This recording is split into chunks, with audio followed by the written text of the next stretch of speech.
Selamat pagi anak-anak. Selamat pagi, Bu. Ucapkan salam. Assalamualaikum warahmatullahi wabarakatuh. Sebelum kita mulai pembelajaran, marilah kita berdoa terlebih dahulu. Berdoa dimulai. Bismillahirrahmanirrahim. Rabbi sahli sadri wa yassirli amri wa uqdatan min lisani yafqahu qawli bi rahmatika ya arhamar rahimin. Amin. Apa kabar anak-anak? Alhamdulillah, luar biasa. Allahu Akbar. Absen dulu ya. Rahdatul Jannah, Hadir, Bu. Muhammad Maulana. Hadir. Hadir semua ya. Hadir. Coba sekarang pembelajaran apa? Akidah akhlak. Kita ke pembelajaran, kita cek kerapian terlebih dahulu. Nah, mejanya rapi atau belum? Rapi, Cek Bu. dulu. Oh, sudah rapi. Pakaiannya gimana? Rapi atau Rapi. belum? Rapi, Bu.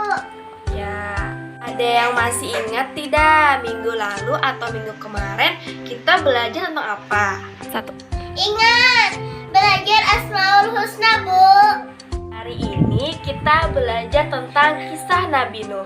Nah, dari anak-anak di sini ada yang sudah tahu tidak kisah Nabi Nuh? Tahu, Bu, kisah tentang kapal besar. Kisah Nabi Nuh alaihissalam diturunkan untuk berdakwah. Umatnya berada dalam kesesatan. Maksudnya mereka sudah mulai menyembah berhala. Kemudian mereka mulai senang membuat patung yang mereka buat untuk menghormati para pahlawan leluhur. Ada 5 patung yang mereka agungkan, yaitu Wa'ad, Suwa, Ya'ud, Ya'uq, dan Nasar. Inilah asal mulanya manusia menyembah patung dan berhala. Tentu saja ini semua hasil pekerjaan iblis dan pasukannya yang berusaha sekuat tenaga manusia agar tidak menyembah Allah dan masuk neraka bersama mereka. Allah Subhanahu wa Ta'ala tidak membiarkan manusia tersesat semuanya tanpa petunjuk, maka Allah memilih Nuh alaihissalam untuk mengingatkan kaumnya agar mereka meninggalkan penyembahan dan berhala dan kembali menyembah Allah Subhanahu wa Ta'ala. Siapakah Nuh alaihissalam? Nuh adalah cucu dari Nabi Idris. Fisiknya kuat, terbukti dari umurnya yang sangat panjang sekitar 1000 tahun. Hatinya mulia dan sabar luar biasa. Pikirannya juga sangat cerdas, rendah hati, soleh dan taat kepada Allah. Nabi Nuh adalah Rasul Allah Subhanahu wa Ta'ala yang pertama. Sebelumnya Allah hanya mengangkat nabi-nabi saja. Mulailah Nabi Nuh berdakwah kepada kaumnya. Nabi Nuh mengajak mereka untuk memohon ampun atas dosa-dosa mereka dan kembali menyembah Allah agar tidak terkena azab dari Allah.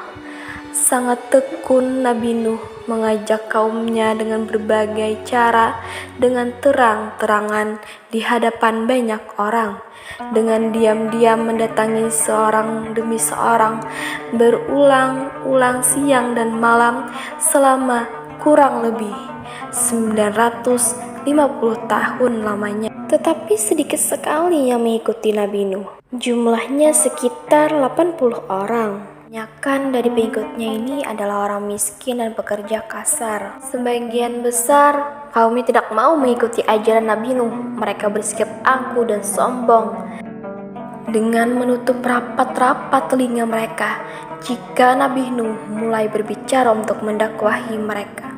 Bahkan mereka menantang Nabi Nuh agar mendatangkan azab yang diancamkan oleh Allah Subhanahu wa Ta'ala.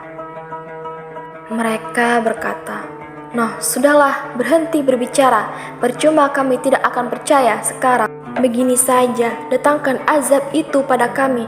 Jika kau memang benar, kami yakin tidak akan ada azab yang menimpa kami. Nabi Nuh mengadu kepada Allah tentang pembangkangan kaumnya yang keterlaluan.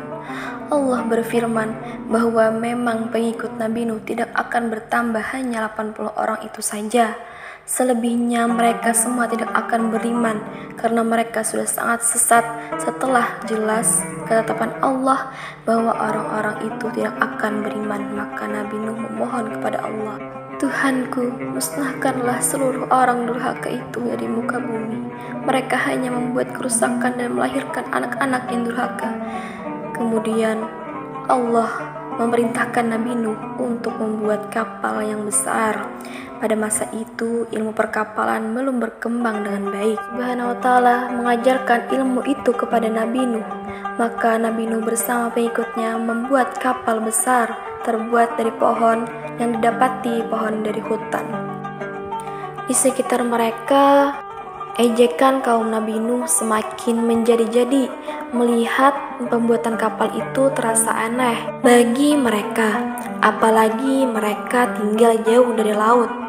Lihatlah, terbukti bahwa Nuh gila. Apa itu bikin kapal ya untuk berlayar di hutan Nabi Nuh, dan pengikutnya bersabar dan tetap tekun menyelesaikan kapal itu. Akhirnya kapal besar itu selesai. Inilah kapal besar pertama yang dibuat oleh manusia. Kemudian Allah memerintahkan untuk mengumpulkan binatang-binatang, sepasang-sepasang jantan dan betina. Semua diangkut ke dalam kapal bersama orang-orang beriman. Semua keluarga Nabi Nuh termasuk yang diangkut ke dalam kapal kecuali istri dan salah satu anaknya. Mereka tidak mau masuk ke dalam kapal. Mereka tidak beriman dan termasuk orang durhaka. Sementara itu, angin bertiup kencang, petir menggelegar, hujan turun sangat lebat. Dari dalam tanah memancarkan air yang semakin deras. Juga dari dalam rumah-rumah penduduk, dari dapur-dapur mereka, dengan cepat air membanjiri bumi. Makin lama, makin tinggi, menggelamkan rumah-rumah, pohon-pohon, dan tentu saja orang-orang di luar kapal Nabi Nuh alaihissalam. Ketika Nabi Nuh melihat sekelilingnya dari atas, tampak putranya dan angin sedang menyelamatkan diri dari banjir. Karena kasih sayangnya kepada anaknya, Nabi Nuh berkata, "Anakku sayang, masuklah ke dalam kapal. Ini tidak ada yang bisa selamat dari asap ini kecuali yang berada di dalam kapal." "Tidak, ayah, aku akan memanjat bukit yang sangat tinggi." Tiba-tiba datang gelombang besar. Dari kami tidak terlihat lagi dia termasuk yang dibinasakan. Nabi Nuh sangat sedih, tapi beliau menerima keputusan Allah di dalam kapal. Nabi Nuh bertasbih, memohon ampun dan berdoa tidak henti-hentinya bersama orang-orang beriman. Hujan berhenti, air pun surut masuk ke dalam tanah, kapal pun berlabuh di daratan lagi. Orang-orang beriman keluar dari kapal dengan tetap bertasbih, syukur yang tiada terkira. Mereka memulai hidup baru tanpa gangguan orang-orang kafir yang sudah tenggelam dibinasakan Allah karena kesesatan mereka. Nabi Nuh memberikan kita pelajaran bahwa durhaka kepada Allah dan tidak patuh kepada Rasul-Nya membuat manusia ditimpa azab di dunia ini maupun di akhirat.